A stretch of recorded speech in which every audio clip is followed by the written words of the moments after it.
Di ba yung isa yung hagis ng gift? Ito yung pagmahagis natin. Ayan. So, nilagyan ko na ng cuties yan. So, tingnan natin yung reaction nila. Hindi lang basta ipis to ha. Pag sino man nakakuha nito, ay may prize sa akin. So, abangan niya. Okay!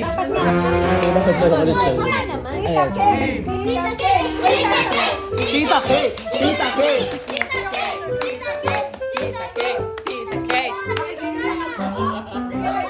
Wala! Gas! Gas! Gas!